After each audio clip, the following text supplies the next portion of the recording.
Bismillahirrahmanirrahim. Allahumma sholli ala Muhammad wa ala ali Muhammad. Sampurasun, rampes, rahayu. Assalamualaikum warahmatullahi wabarakatuh. Selamat bertemu kembali dengan saya, Kang Widi, dalam Klinik Budaya Inspiratif dalam Pola Pikir dan Cara Berpikir.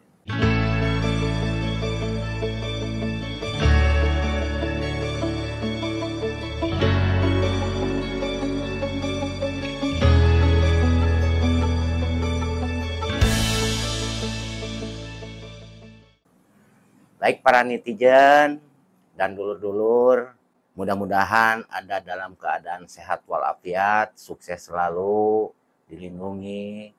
Amin ya robbal alamin. Pada segmen ini kita akan memberi judul pada tema Adat Budaya sebagai Cermin Bangsa Indonesia.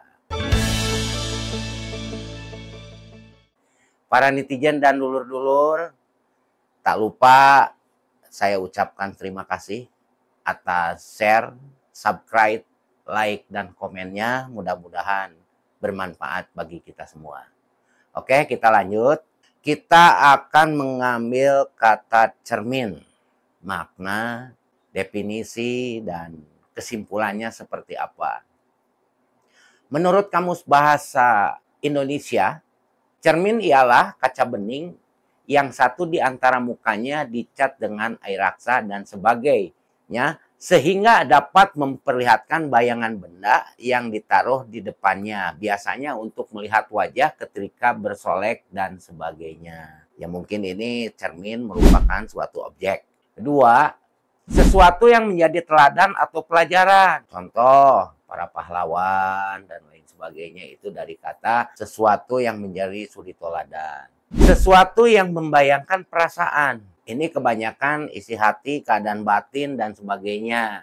Biasanya kalau surat kabar itu isi hati rakyat selalu mengungkapkan dan lain sebagainya. Ada juga yang mendefinisikan cermin adalah benda yang bisa memantulkan cahaya sebuah benda yang ada di depannya. Suatu benda dapat memantulkan cahaya jika kita dapat melihat bayangan kita atau benda lain pada permukaan benda tersebut. Para netizen dan dulur-dulur semua, berdasarkan bentuk permukaannya, cermin dibedakan menjadi 3 jenis, yaitu datar, cembung, dan cekung. Nah, kalau cermin datar, berdasarkan permukaannya datar, artinya cermin datar adalah maya, artinya maya sama dengan titiknya. Kalau bahasa kita bercermin pada satu cermin, artinya dengan cermin datar itu proporsional.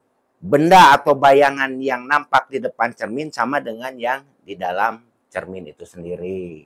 Cermin cekung biasanya ada pada benda di sekitar, contoh paling mudahnya itu peralatan makan cekung. Gitu. Jadi kalau misalkan cerminnya cekung, kalau kita melihat seolah-olah kita ada sifat bayangan membentuk, diantaranya jumlah ruang dan letak bayangan selalu berjumlah 5 ruang bayangan. Nah, ini untuk cekung. Dan cembung, kebalikan dari sifat cermin cembung. Biasanya kalau kita dicembung agak membesar dan lain sebagainya. Tetapi dari kesemuanya ini, syarat cermin itu permukaannya halus. Bukan halusinasi, tapi halus. Dalam pengertian halus ada pada cermin tersebut.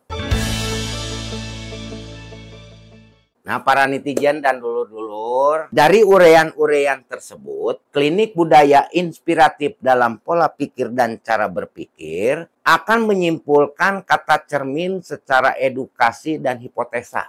Cermin adalah sesuatu objek berupa materi atau unsur yang bergerak dan bersentuhan menjadi halus dalam kehidupan. Ini menurut Klinik Budaya. Saya ambil contoh petikan dari Wangsit yang Prabu Siliwangi, salah satu kutipannya.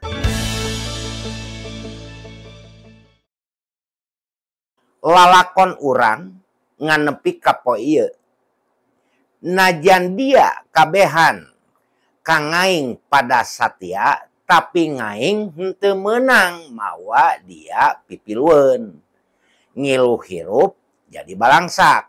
Ngilu rudin bari lapar. Dia mundu maralik pikeun hirup ka hareupna supaya engke jaganing jembar seneng sugih mukti bisa ngadegen deui pajajaran. Lain pajajaran nu kiwari, tapi pajajaran nu anyar. Nu ngadegna digeuingkeun ku owah zaman. Pilih ngaing moal ngahalang-halang.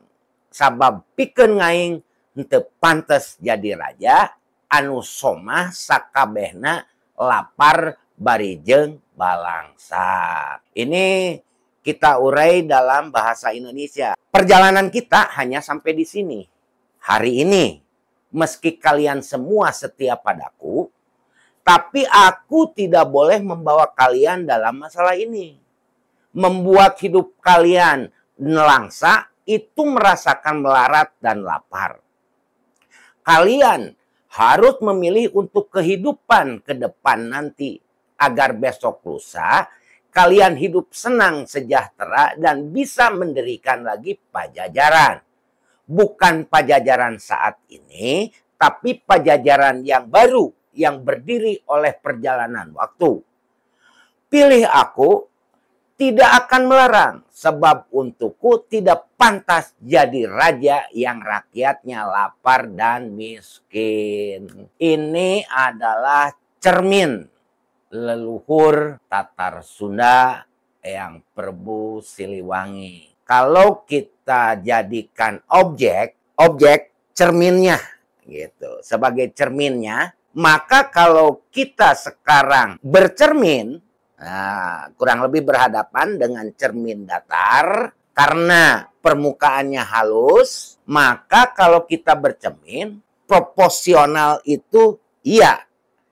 Tetapi pajajaran anyar yang dimaksud pas pada saat kita bercermin pada Wangsit Siliwangi dengan kutipan yang tadi diuraikan, pada saat kita bercermin sesuai proporsionalnya, hanya saja pas pada saat kita mengangkat tangan kanan, dicermin pasti tangan kiri. Pas pada saat kita mengangkat tangan kiri, dicermin pasti tangan kanan. Dengan arti cermin di sini adalah pajajaran yang baru yang berdiri oleh perjalanan waktu. Aku tidak akan melarang.